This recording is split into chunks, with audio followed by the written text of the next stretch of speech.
Good morning student. कक्षा छठी, विषय हिंदी, 8वां पाठ है जन्मदिन। पिछली जो तासिका हुई उसमें हमने देखा कि बबलू की बुरी आदत क्या थी, उसी के साथ किसका जन्मदिन था, मौसी के घर क्या देखकर बबलू को आश्चर्य हो गया, और शीला मौसी ने बिजली की कटौती, पानी की कमी आदि का क्या कारण बताया। यहाँ तक हमारा हो चुका था। अब ये जो कहानी है जन्मदिन, इसके सामने का जो पार्ट है हम इस तासिका में लेंगे। कुछ देर बाद शीला मौसी बोली, अच्छा बच्चों, अब धमा चौकड़ी बंद करो। सब बच्चे क्या कर रहे थे? धमा चौकड़ी कर रहे थे, गुब्बारे फोड़ रहे थे, टॉफियां ले रहे थे। तो मौसी ने आवाज दी सभी बच्चों को और बोला कि अभी धमा चौकड़ी बंद करो, सबका खाना मेज पर लग गया है, आओ जल्दी करो। सब खाने की मेज पर पहुंच गए। इसी बीच बबलू को बहुत जोरों से प्यास लग गई थी और सभी जो बच्चे थे वो खाने के मेज पर पहुंच गए। लेकिन इसी बीच जो बबलू नाम का लड़का था उसे क्या हो गया? बहुत जोरों से उसे प्यास लग गई। मगर शायद पानी न होने से सभी के गिलास आधे ही भरे हुए थे। लेकिन पानी न होने के कारण जो वहां पे ग्लास भरे गए थे, उस ग्लास में आधा ग्लास ही पानी भरा गया था। बबलू एक घूंट में ही सारा पानी गटक गया, पर इससे उसकी प्यास नहीं बुझी। बबलू को इतने जोरों से प्यास लगी थी कि वो एक ही घूंट में सारा पानी पी गया, लेकिन उससे बबलू की प्यास बुझी नहीं। फिर भी वह खाने में जुट गया।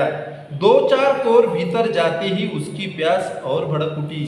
लेकिन वो खाने के तरफ गया, लेकिन उसकी प्यास और भड़क उठी क्योंकि उसको बहुत जोरों से प्यास लगी थी।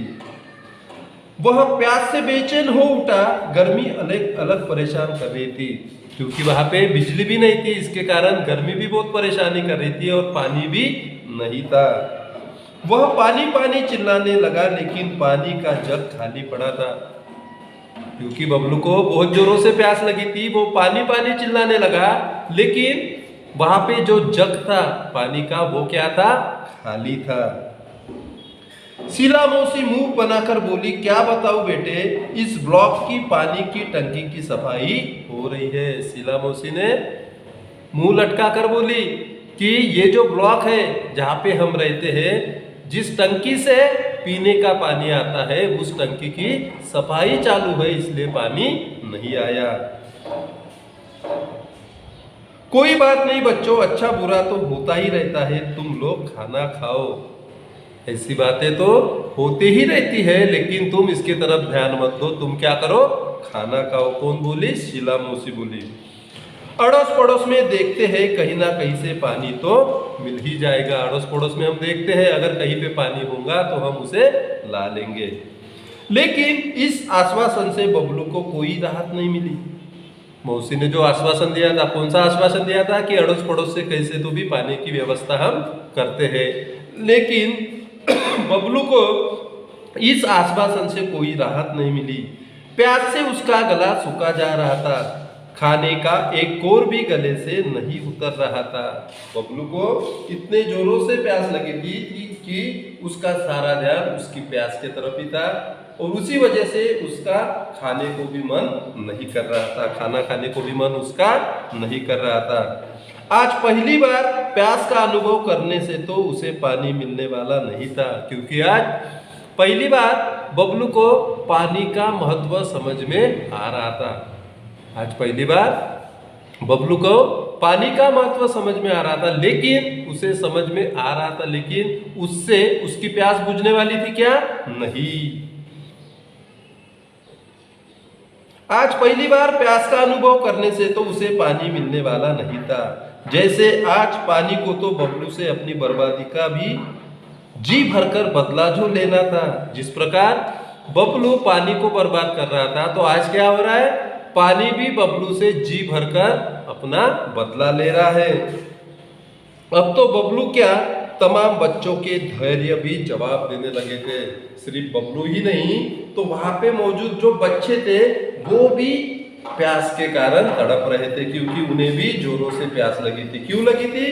क्योंकि वहां बिजली भी नहीं थी। बिजली न होने के कारण कूलर और पंखे भी बंद थे, और इसी वजह से वहां पे जो गर्मी हो रही थी उससे भी प्यास बढ़ रही थी। तभी एक चमत्कार हो गया, अचानक बिजली आ गई, कूलर पंखे चलने लगे। तभी क्या हो गया? एक चमत्कार हो गया, बिजली आ गई, कूलर पंखे चलने लगे, कमरा बिजली की रोशनी से जगमगा उठा, सभी बच्चे खुशी से चिल्ला उठे।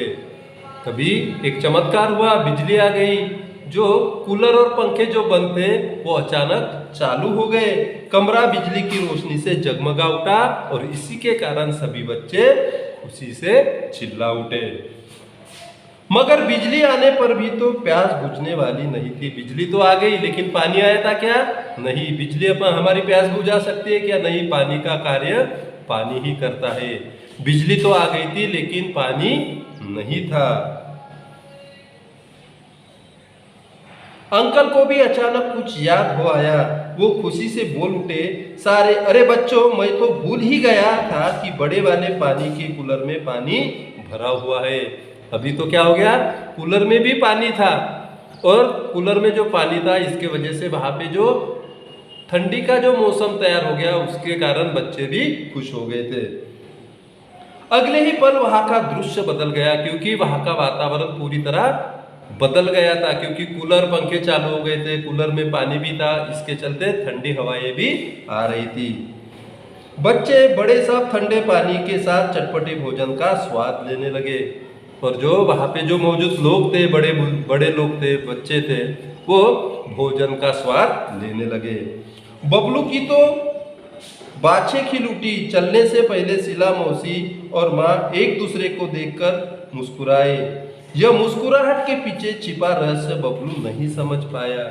जब कार्यक्रम खत्म हुआ, बबलू की माँ और बबलू जब अपने घर पे जाने लगे, तो शीला मौसी और बबलू की जो माँ है आपस में एक मेक की तरफ देखकर मुस्कुराए।